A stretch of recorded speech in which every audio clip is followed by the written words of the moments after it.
விஜய் உங்க விஜய் உயிர் என்ன வரனா விஜய் உங்க விஜய் எளியவன் குரல்னா விஜய் உங்க விஜய் தனியார் இல்ல கடனா விஜய் உங்க விஜய்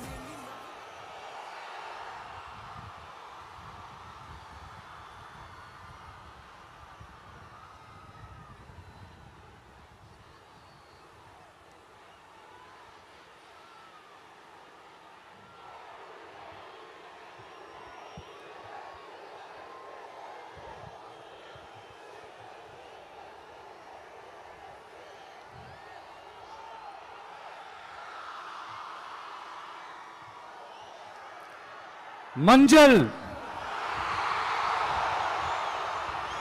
மஞ்சள் பொதுவா நல்ல காரியங்கள் ஸ்டார்ட் பண்றதுக்கு முன்னாடி இந்த மஞ்சள் எடுத்து வச்சு தான் ஸ்டார்ட் பண்ணுவாங்க. நம்ம வீட்டில் கூட நம்ம அம்மா அக்கா தங்கைகள் நமக்காக நாம நல்லா இருக்கணும்ன்றதுக்காக மஞ்சள் புடவை கட்டிக்கிட்டு தான் வேண்டிக்குவாங்க. அப்படி அந்த மஞ்சள்னாலே ஒரு தனி வைப்பு தாங்க. நம்ம கொடியில கூட அந்த வைப்ரண்டான அந்த எனர்ஜெட்டிக்கான அந்த மஞ்சள் இருக்குமே, அந்த மாதிரி மங்களகரமான மஞ்சள் விளையிற பூமி தான் இந்த ஈரோடு பூமி. இங்க வந்து மஞ்சளை பத்தி பேசாம வேற எங்க போய் பேசுறது?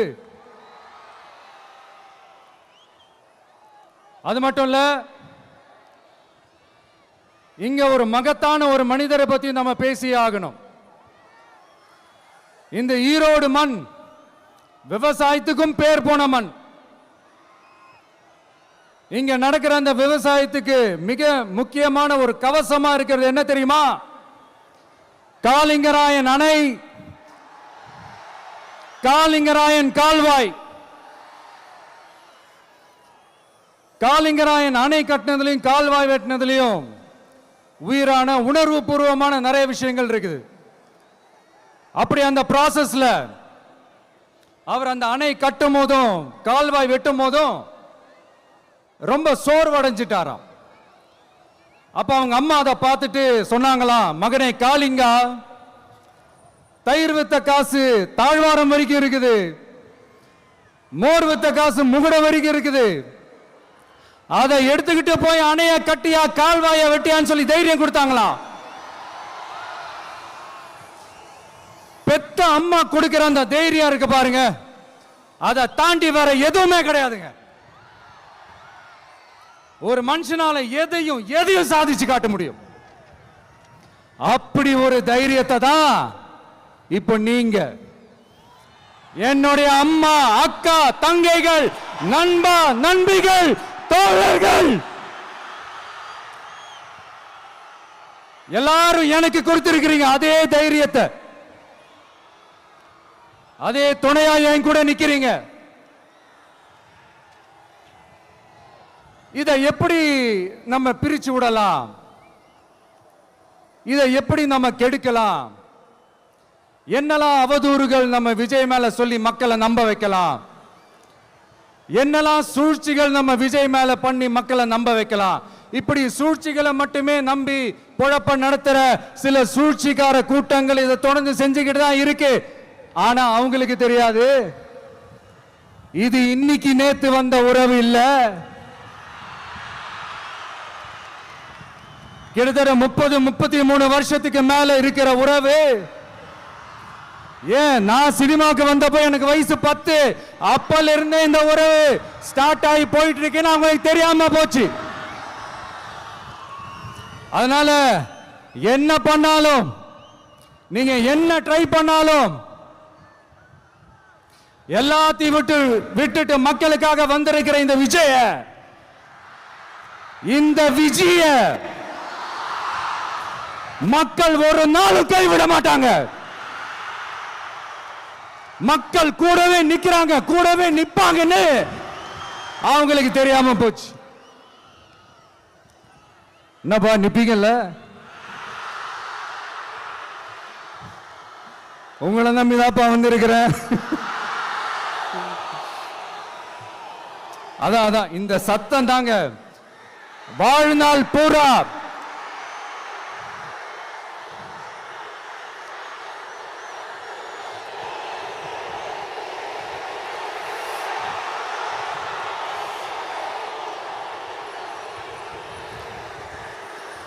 வாழ்நாள் பூரா உங்களுக்கு நன்றியோடவே இருப்பேன். இப்போ நம்ம காளிங்கராயன் அவர்கள் அணையை கட்டுறதுக்காக பவானிக்கு போய் பார்க்கும்போது ஒரு இடத்துல ஒரு பாம்பு வந்து உட்கார்ந்துச்சான், படுத்துச்சான். அது படுத்த இடத்துல தான் அவர் அணையை கட்ட ஸ்டார்ட் பண்ணாராம். அப்புறம் அந்த பாம்பு வளைஞ்சி நெளிஞ்சி போற இடத்துலலாம் கால்வாயை வெட்டினார்னு சொல்லி சில வாய்மொழி கதைகள்லாம் சொன்னாங்க. தண்ணியை சேமிச்சு வச்சு குடிக்கிறதுக்கும் விவசாயத்துக்கும். தம்பி கீழே இறங்கு, தம்பி கீழே இறங்குப்பா, ப்ளீஸ் கீழே இறங்குப்பா.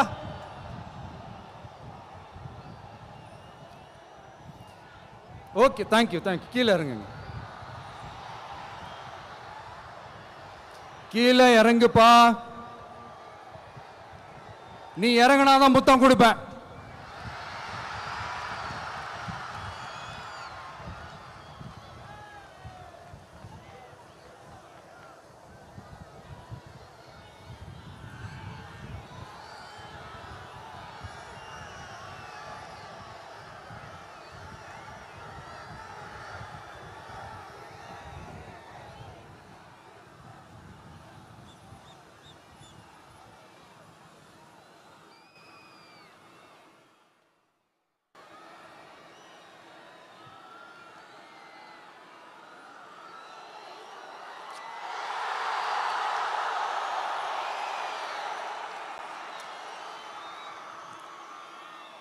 இப்படி தண்ணியை சேமிச்சு வச்சு குடிக்கிறதுக்கும் விவசாயத்துக்கும் வழி வகுக்கிறது எவ்வளவு பெரிய ஒரு நல்ல விஷயம். ஸோ இந்த மாதிரி நல்ல விஷயங்கள்லாம் செஞ்சிட்டு கதைகள் சொன்னா பரவாயில்ல, எதுவுமே செய்யாம கதைகளை மட்டும் அடிச்சு விடுறது எப்படி? அத்திக்கடவு அவிநாசி திட்டத்தை இன்னும் விரிவுபடுத்தினா அந்த 3 மாவட்டத்தில் இருக்கிற லட்சக்கணக்கான மக்களுக்கு எவ்வளவு பிரயோஜனமா இருக்கும். எத்தனையோ லட்சம் ஏக்கர் நிலங்கள்ல விவசாயம் நடத்தினா எவ்வளவு பிரயோஜனமா இருக்கும். ஏன் அதெல்லாம் பண்ண மாட்டேன்றீங்க? வள்ளுவர் கோட்டத்துக்கு காட்டுற அக்கறைய இங்க மக்கள் வாழ்வாதாரத்தில் கொஞ்சம் காட்டலாம்ல, ஏன் காட்ட மாட்டேன்றீங்க? இங்க என்ன கவர்மெண்ட் நடத்துறாங்களா இல்ல கண்காட்சி நடத்துறாங்களா? இந்த 21ஆம் நூற்றாண்டிலே மக்களை பத்தி எதுவுமே யோசிக்கிறது இல்ல. ஆனா அந்த காலத்திலேயே இது எல்லாத்தையும் பத்தி யோசிச்ச மக்களை பத்தி, குடிக்கிற தண்ணியை பத்தி, விவசாயத்தை பத்தி, அணை கட்டுறதை பத்தி, கால்வாய் வெட்டுறதை பத்தி, இதெல்லாம் எங்கிருந்து? பவானியிலிருந்து நொய்யலாறு வரைக்கும் கால்வாய் வெட்டி இது எல்லாத்தையும் பத்தி யோசிச்ச காளிங்கராயன் அவர்களுக்கு கோடி கும்பிடு போட்டாலும் பார்த்தாதுங்க. இப்படி அந்த காலத்துல இருந்த ஒரு ஹீரோவை பத்தி பேசிட்டு இந்த காலத்துல, அதாவது 1920th செஞ்சுரியில இருந்த ஒரு ஹீரோவையும் பத்தி நம்ம பேசி ஆகணும்ல. ஒருத்தர் இலகிய மனம் கொண்ட ஹீரோனா இன்னொருத்தர் இரும்பு மாதிரி அயன் மேன் தான். எஸ், நம்ம ஈரோடு கடப்பாறை தான்.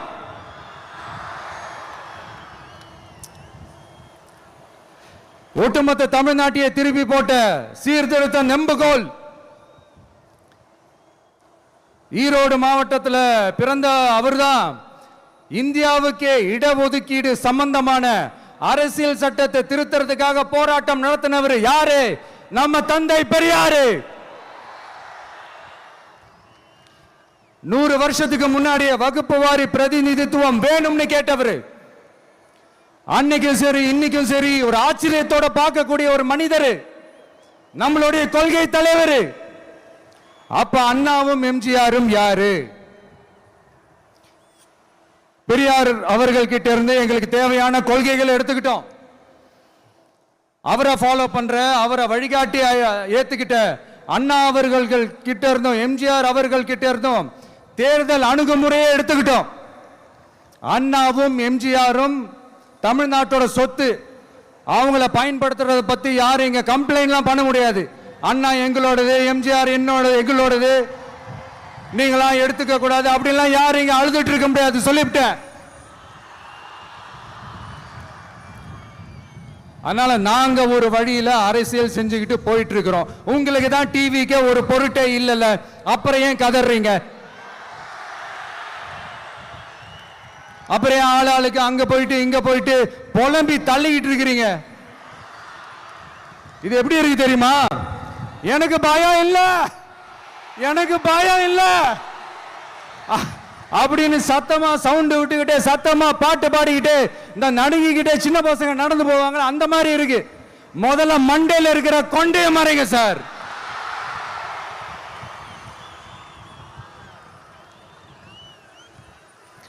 சும்மா மாறு வேஷத்துல மறு வச்சுக்கிட்டு மீடியா ஆளு, ரேடியோ ஆளுன்னு இவங்க ஆளுங்களை மாத்தி மாத்தி அனுப்பிக்கிட்டு இதெல்லாம் என்ன மக்களுக்கு தெரியாதுன்னு நினைச்சிட்டு இருக்கீங்களா? மக்கள் எல்லாத்தையும் உன்னிப்பா கவனிச்சிட்டு இருக்காங்க. அதனாலதான் சொல்றேன், உங்களுக்கு நீங்க கொள்ளையடிச்சு வச்சிருக்கிற காசு தான் துணை. ஆனா எனக்கு என் மேல எல்லையில்லா பாசம் வச்சிருக்கிற இந்த மாசு தான் துணை.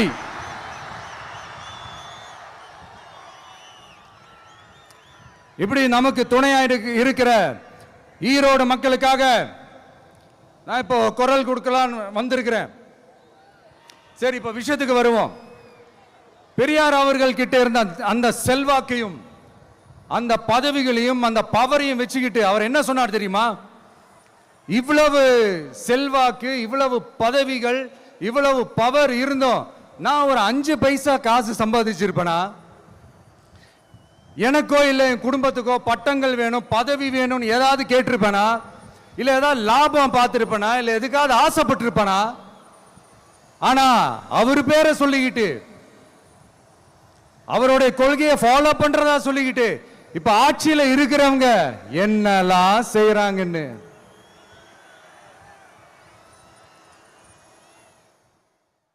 அதனாலதான் சொல்றோம், பெரியார் பேரை சொல்லிக்கிட்டு தயவு செஞ்சு கொள்ளையடிக்காதீங்கயா, தயவு செஞ்சு கொள்ளையடிக்காதீங்க. அவரு பேரை சொல்லிக்கிட்டு பெரியார் பேரை சொல்லி கொள்ளையடிக்கிற இவங்க தான் நம்மளுடைய அரசியல் எதிரி.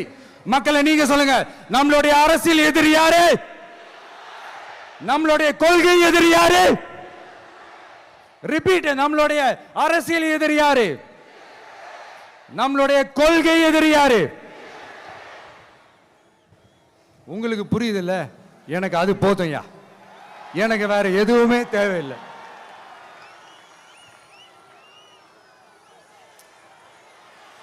அதனாலதான்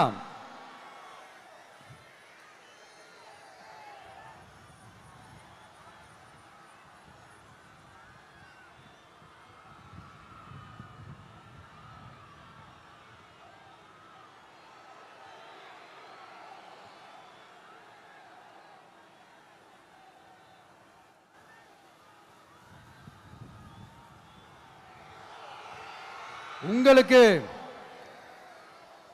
நம்மளை பத்தி நம்ம அரசியலோட நீங்க எல்லாரும் என்னோட அரசியலோட கனெக்டடா இருக்கீங்கன்றது ரொம்ப தெளிவா தெரியுது.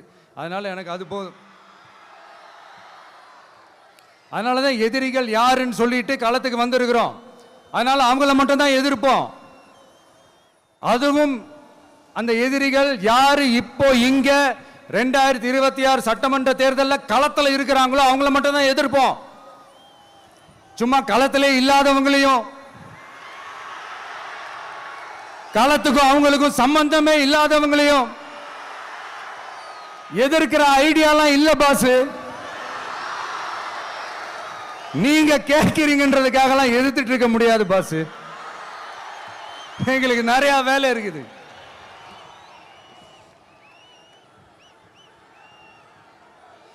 எத்தனை எத்தனை பொய்யான வாக்குறுதிகள்.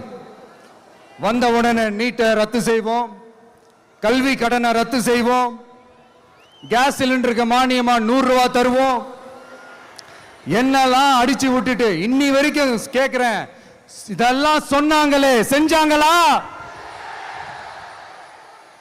இவங்க எப்பவுமே இப்படிதான், சொல்றது ஒண்ணு செய்யறது ஒண்ணு. திமுகவும் பிரச்சனைகளும் ஃபெவிகால் போட்டு ஓட்டின ஃப்ரெண்ட்ஸ் மாதிரி ஒன்னிலிருந்து ஒன்னை பிரிக்கவே முடியாது. இப்போ ஈரோடு பகுதியில் இருக்கிற பிரச்சனையை பத்தி பேசுவோம். பெரியார் பேரை மட்டும் சொல்லிக்கிட்டு எப்படி அவரோட கொள்கைகளுக்கு எதிராக செயல்படுறாங்களோ அப்படிதான் இந்த மஞ்சள் நகரத்தோட மஞ்சளுக்கும் ஒண்ணும் பண்ணல, மஞ்சள் விவசாயிகளுக்கும் ஒண்ணும் பண்ணல. ஆராய்ச்சி மையம், சிறப்பு மையம்னு கோடி கோடியா டெண்டர் விட்டாங்க, பேருக்கு கட்டிடத்தை கட்டினாங்க. ஆனா உலகமே போட்டி போட்டு வாங்குற மஞ்சளை மதிப்பு கூட்டி விற்பனை செய்ய, அதாவது அதோட வேல்யூ இன்க்ரீஸ் பண்ணி நம்ம விவசாயிகளுக்கும் இந்த மாவட்ட மக்களுக்கும் நன்மை செய்ய இதுவரைக்கும் என்ன செஞ்சிருக்காங்கன்னு யோசிச்சு பார்த்தா ஒரு பெரிய ஜீரோ தான். கரும்பு நெல்லுக்கு அரசாங்கம் விலை பிக்ஸ் பண்றாங்க, அதையும் ஒழுங்கா பண்றதில்ல, ஒவ்வொரு முறையும் பிரச்சனை. அங்க நெல் கொள்முதல் செய்யறதுல ஊழல். சரி, நாம கஷ்டப்பட்டு விளைய வச்சது வீணா போக கூடாதுன்னு நினைச்சு நம்ம விவசாயிகள் கேட்கிற லஞ்சத்தை கொடுத்தாலும் அதுக்கப்புறம் கூட அந்த கொள்முதல் ஒழுங்கா நடக்கிறது இல்லை. அதையும் தாண்டி ஏதோ ஒரு விலை விவசாயிகளுக்கு கிடைக்குது. அப்படிலாம் இல்லாம ஒழுங்கா நேர்மையா நம்ம மஞ்சளுக்கும் நியாயமான விலை பிக்ஸ் பண்ணி தரமான விதைகளை கொடுத்தா என்ன குறைஞ்சா போயிடுவாங்க? இதெல்லாம் யோசிக்கிறதுக்கு அவங்களுக்கு நேரமே இல்லை. 24/7 அவங்களோட யோசனை என்ன தெரியுமா?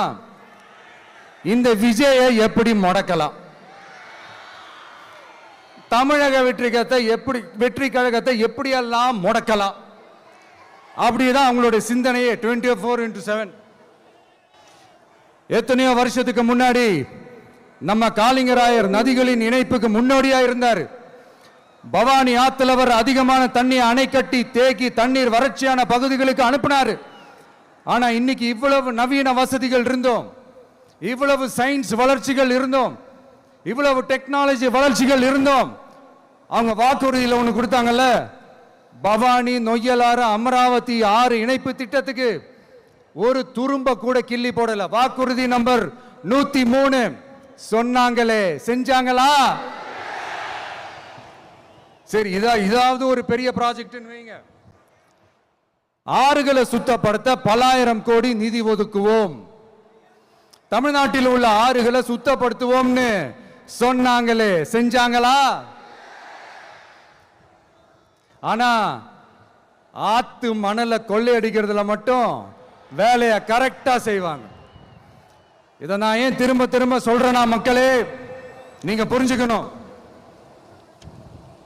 கொஞ்சம் மசந்தா மற்ற மாவட்டங்கள்ல மணல் காணாம போன மாதிரி, மலைகள் காணாம போன மாதிரி, நம்ம மாவட்டத்தில் தனி வளத்தை கொடுத்த செம்மண்ணும் காணாம போறதுக்கு வாய்ப்பு இருக்கு மக்களே. நம்ம மண்ணுக்கும் நம்ம ஆத்துக்கும் நம்ம விவசாயிக்கும் தான் இந்த மோசமான நிலைமை. அதனால ஏதாவது தொழில் செஞ்சு பிழைக்கலாம்னு பார்த்தா அதுக்கும் எங்க விடுறாங்க? தொழில்னு பார்த்தா 30% நெசவாளர்களுக்கு கூலி பாக்கி. அரசாங்கம் நம்ம நெசவாளர்கள் கிட்ட இருந்து கொள்முதல் செய்த வேட்டி சேலைக்கான கூலியை கூட போராடித்தான் வாங்க வேண்டியதா இருக்குது. அது சலுகையோ உதவியோ நலத்திட்டமோ கிடைக்காது. நம்ம உழைப்புக்கான ஊதியம், நம்மளோட உரிமை, அதுக்கே போராட வேண்டிய நிலையில தான் இந்த அரசாங்கம் நம்மளை வச்சிருக்கு. நல்லா பார்த்துக்கங்க மக்களே, உரிமைக்கு குரல் கொடுத்தவங்க தான் இவங்க. சிறு குறு தொழில்கள் பீக் ஹவர்ஸ் சார்ஜ்னு கரண்ட்டுக்கு அநியாய விலை வச்சு அதையும் செய்ய விடாம நம்மளை முடக்கிடுறாங்க. அந்த பீக் ஹவர்ஸ் சார்ஜ் கொள்ளையால எத்தனை வருஷமா எவ்வளவு பேர் பாதிக்கப்படுறோம், எவ்வளவு தொழில்கள் பாதிக்கப்படுது. நாமளும் கத்துறோம், போராடுறோம், கோரிக்கை வைக்கிறோம். எதையாவது இவங்க கண்டுக்கிறாங்களா? கொஞ்சம் யோசிங்க. ஏன் கண்டுக்க மாட்டேன்றாங்கன்னு கொஞ்சம் யோசிங்க. அப்பதாங்க பிரைவேட்ல அதிக விலைக்கு கரண்ட் வாங்க முடியும், அதுக்கு டெண்டர் விட முடியும். அப்படி டெண்டர் விட்ட மேட்டர்ல எல்லாம் என்ன நடக்கும்னு உங்களுக்கும் தெரியும், எனக்கும் தெரியும், நம்ம எல்லாருக்குமே தெரியும். இந்த மாதிரி ஈரோடுல மட்டும் இல்ல, எந்த மாவட்டத்துக்கு போனாலும் பிரச்சனைகள் மேல பிரச்சனைகள் தான். அதையெல்லாம் தீக்கிறதுக்கு ஒரு சொல்யூஷன் கூட சொல்லாம இதுல வேற பெருமையா மாடல் அரசு மாடல் அரசுங்கிறது. இல்ல நான் கேட்கிறேன், கூச்சமா இல்ல?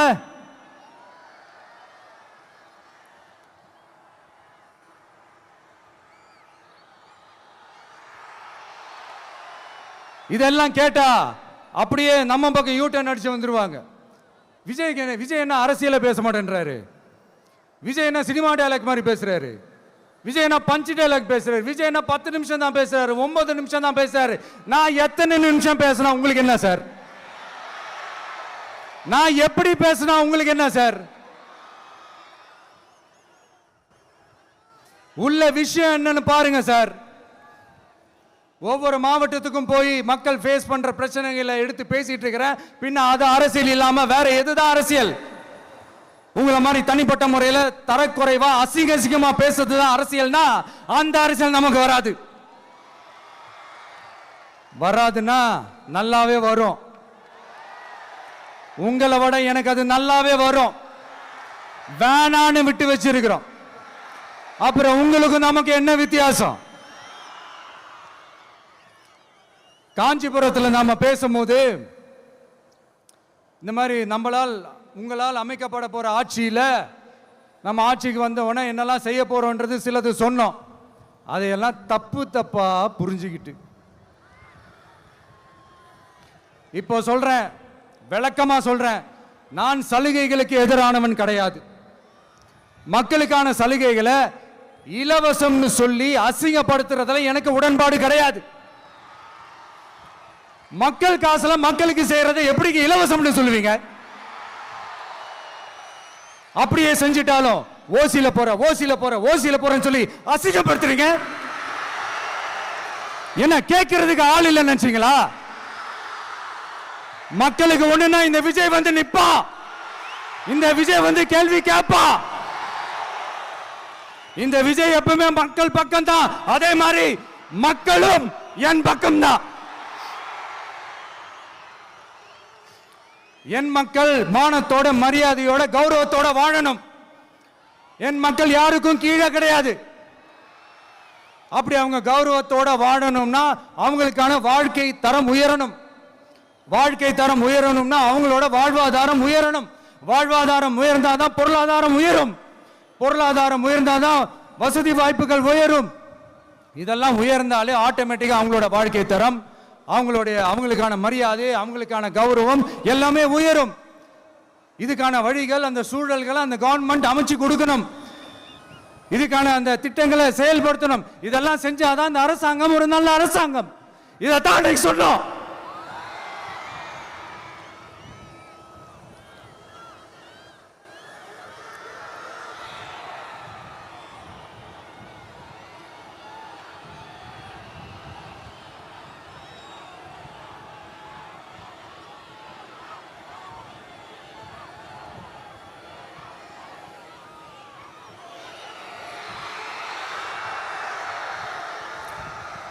இதைத்தான் இன்னைக்கு சொன்னோம். உடனே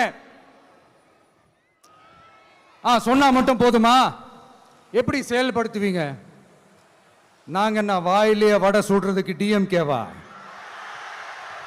டிவிகேடா?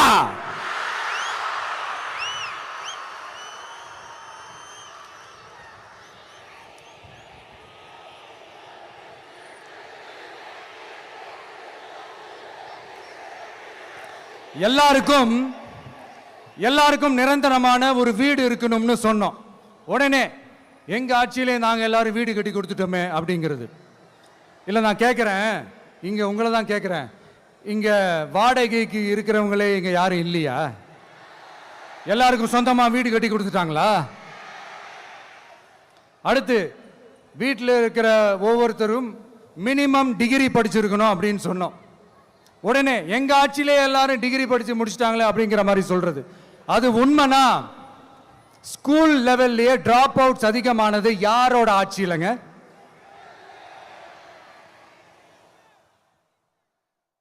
பசங்க பிள்ளைங்க யாரும் ஸ்கூல்ல சேரலன்னு சொல்லிட்டு எனக்கு தெரிஞ்சு 207 கவர்மெண்ட் ஸ்கூல்ஸ் மூடினது யாரோட ஆட்சியிலங்க? இதுல கல்வியில் சிறந்த தமிழ்நாடுன்னு டிராமா வேற.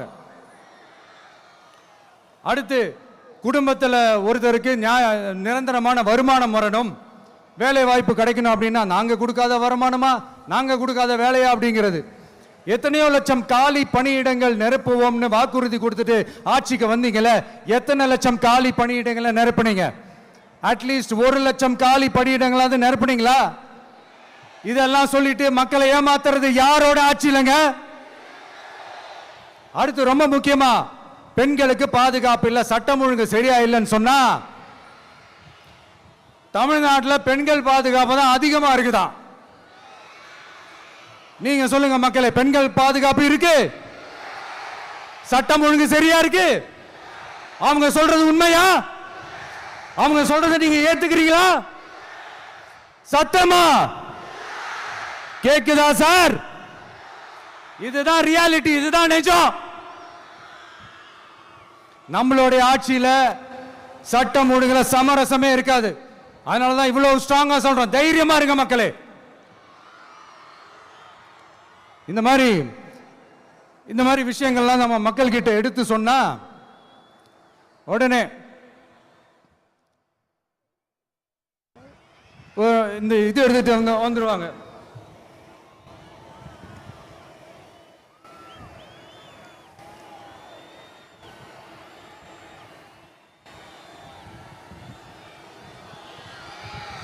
இந்த மாதிரி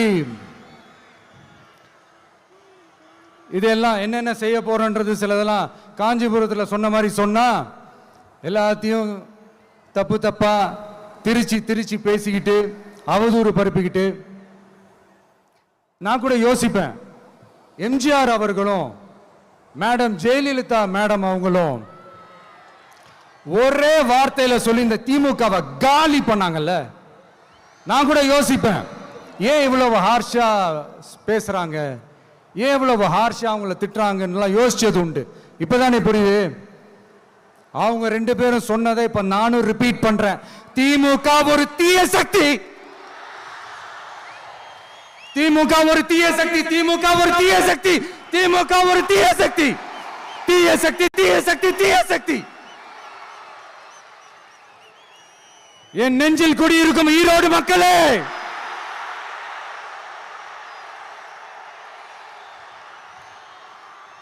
டிவிகே ஒரு தூய சக்தி. எப்படி? டிவிகே ஒரு தூய சக்தி. தூய சக்தி டிவிகேவுக்கும் தீய சக்தி டிஎம்கேவுக்கும் தான் போட்டியே.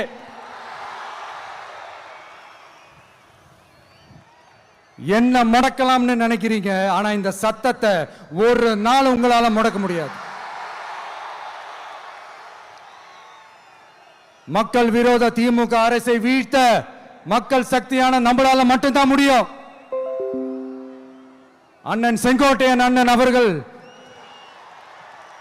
நம்ம கூட வந்து சேர்ந்தது நமக்கு ஒரு மிகப்பெரிய ஒரு பலம்.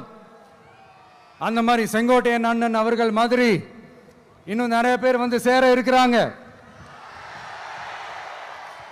அவங்க எல்லாருக்குமே அந்த உரிய அங்கீகாரத்தை கொடுப்போம். அது மட்டும் இல்ல, அப்புறம் இன்னொரு விஷயம் சொல்ல மறந்துட்டேன். இப்போ ரீசண்டா ஒரு இடத்துல நம்ம சிஎம் சார் அவர்கள் பேசும்போது சொன்னாங்க, என் கேரக்டரையே புரிஞ்சுக்க மாட்டேங்கிறேன். இது சினிமா டயலாக் இல்லையா? நான் ஏதாவது பேசினா சினிமா டயலாகா? சார் பேசினா அது சினிமா டயலாக் இல்லையா? சிலப்பதிகாரத்திலிருந்து எடுத்ததா அந்த லைன். என் கேரக்டரையே புரிஞ்சிக்க மாட்டேன்றது. உங்களை எப்படிதான் சார் புரிஞ்சுக்கிறது? எந்தெந்த விஷயத்துலலாம் சார் உங்க கேரக்டர் நாங்க புரிஞ்சுக்கிறது? அதையும் நீங்களே சொல்லிட்டீங்கன்னா கொஞ்சம் நல்லா இருக்கும் சார். சட்டம் ஒழுங்குல நாடே சந்தி சிரிக்குது, அதுலையா? பெண்கள் பாதுகாப்புல நாடே சந்தி சிரிக்குது, அதுலையா? பொய் வாக்குறுதிகளா கொடுத்து ஏமாத்தி ஆட்சிக்கு வந்தீங்களே, அதுலையா? எதுல தான் சார் உங்க கேரக்டர் நாங்க புரிஞ்சுக்கிறது? ஆனா ஒண்ணு, தமிழ்நாட்டில் ஆட்சி செய்யற நீங்களும் சரி, ஒன்றியத்தில் ஆட்சி செய்யறவங்களும் சரி, நீங்க 2 பேரும் முதல்ல என்னோட கேரக்டரை புரிஞ்சுக்கணும் சார். என்னோட கேரக்டர்னு சொன்னது நம்ம மக்களோட கேரக்டரை. 2026 சட்டமன்ற தேர்தலோட அந்த கேரக்டரே கொஞ்சம் வேற மாதிரி சார். அத கொஞ்சம் தயவு செஞ்சு நீங்க புரிஞ்சுக்கணும் சார். புரிஞ்சுக்கலனா மக்களே உங்களுக்கு புரிய வைப்பாங்க சார். கான்பிடென்ட்டா இருங்க சார். நல்லதே நடக்கும் சார். வெற்றி நிச்சயம் சார். மீண்டும் சந்திக்கும் வரை நன்றி, வணக்கங்க சார். நண்பா, நண்பிகள், இங்க எல்லாம் பார்த்தோம், எல்லாம் நல்லபடியா நடந்தது. சேஃபா வந்துட்டு சேஃபா வீட்டுக்கு போயிடுங்க. எனக்கு எல்லாத்தையும் விட நீங்க தான் எனக்கு முக்கியம். தயவு செஞ்சு சேஃப்டியா போயிட்டு வாங்க.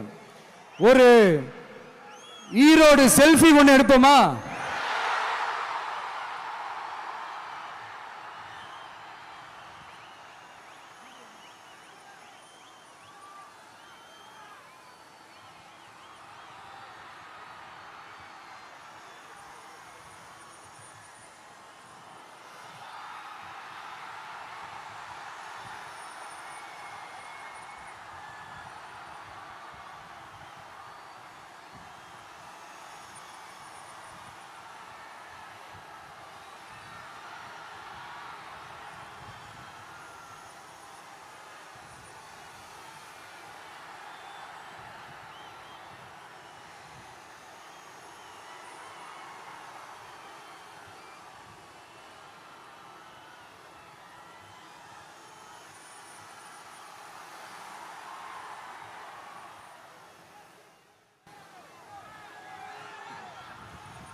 சென்ட் ஜோர்ஜ் கோட்டையில் முதலமைச்சராக தலைவர் வருவதற்காக அண்ணன் செங்கோட்டையிலும் செங்கோலை தருகிறார்.